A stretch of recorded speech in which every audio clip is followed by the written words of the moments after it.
Let China carry on the way they are structured. Don't impose democracy in it, because once you have democracy on China, it will again go the way India is going, which is disintegration, civil chaos, civil war, and problems for the poor, where hundreds of millions will live in poverty and suffering. India is actually much worse than China in terms of oppressing journalists. So democracy does not relieve you from the possibility of getting into the same problem. The human suffering is much more in India than it is in China. Democracy is usually the peak of your political system. What happens is that maybe 60 to 80% of people in any society are not interested in ideas. They should not have the right to vote. And today we have something new to talk about. So you're saying that the philosophy in the Western world is disappearing quickly. Why do you say that? Rachel, it took about 2,500 years for the Western civilization to absorb the concept of reason. And they have only been able to absorb that in a marginal way. What is happening is that after the end of the Second World War, political correctness is very rapidly deleting this wisdom, this rationality from people's minds. Reason inculcated in Western people the concept of self-responsibility, individuality. They are now disappearing in the West because they don't think that Western values are superior values, and they believe in moral relativism, which means that in their eyes, everything is the same. So can I get your thoughts on the fact that Donald Trump, the leader of the United States, obviously, has a lot of comments in the media and the public eye that go against your views? What's your comment on his leadership? Well, I mean, if I were an American, if I had to vote, I would have voted for Donald Trump. And the reason is very simple, that you really need to shake the psyche of Americans, the psyche of the masses in the West, to understand that they're losing their grip on what made them such a great society. Donald Trump is not my ideal candidate, but these are the kind of candidates you produce when you have a system called democracy. So you're saying democracy is not the right answer. Then what is your alternative? Rachel, look at the last 100 years of human history. Which democracy did well? South Korea, Taiwan, Japan, Chile, Singapore, Hong Kong, they all did well when they were not democratic countries. Democracy is usually the peak of your political system.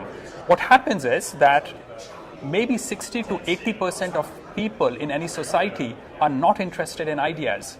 They should not have the right to vote. Very controversial things, in a democracy, they have the majority. And they are interested in bread and circuses. And these people ensure that your political institutions continue to decay. Now, what is the solution? In today's time, which country is the most successful country? And the answer is China. And China is a dictatorship. But see the kind of progress and unprecedented improvement in humanity that you have seen in human history. It has been achieved not under democracy. My response to your question is, don't try to change a country's system using pressure on them. Let China carry on the way they are structured.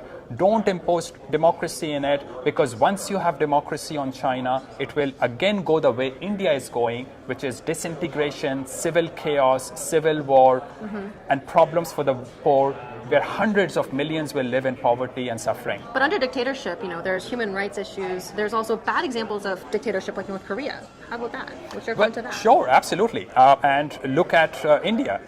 India is actually much worse than China in terms of oppressing journalists. So democracy does not relieve you from the possibility of getting into the same problem.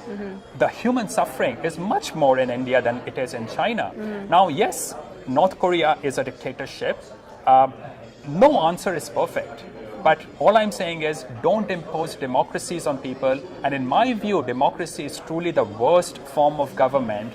You want wise people to run your government, as someone in the Greek-Roman time said, have philosopher kings. You should have a process to bring up philosopher kings to run your society. The situation in India. So you said the last interview that it's getting worse. What's it looking like now? It's very funny, Rachel. Whenever I write a lot about India these days, Right. and I keep getting comments from people that I exaggerate. I look at India from a very secure position. Poor people and women in India tell me that the situation is much worse than it actually is because I don't live with the normal people. And then the reality is that India is getting worse much faster than I thought it would. In what ways? And the last time I told you the same thing, that it was getting worse faster. And now I'm saying this again. Prime Minister Modi is the first complete departure from the Western British rule of India. Before Modi, the current Prime Minister, there was a connection with what British left in India in terms of leadership. Now there's a complete departure. This person has no class, he has no education and no experience of life. He comes up, he dreams of something and comes up with crazy ideas. He now has imposed a completely new taxation system on a country that is completely incapable and unskilled to implement that taxation system. Demonetization had already brought in huge amount of losses to the businesses and employment losses. Food prices are cheap because poor people can no longer buy food. Are millions or tens of millions or hundreds of millions of people in India going hungry today? And my response is very likely they are because the media is not covering any of these things. Yeah, because in the media we often see, India is growing super fast. We're seeing a lot of growth. What's your response to that? Well, this is such a silly comment that Western media likes to give about India. The reality is that an average Indian is more poor than an average African. I didn't know that. Even if you exclude the influence of South Africa and Botswana from the calculation, average Indian is more poor than an average African is. Now, just because it's a $1.3 billion people country, the aggregate number looks reasonably okay.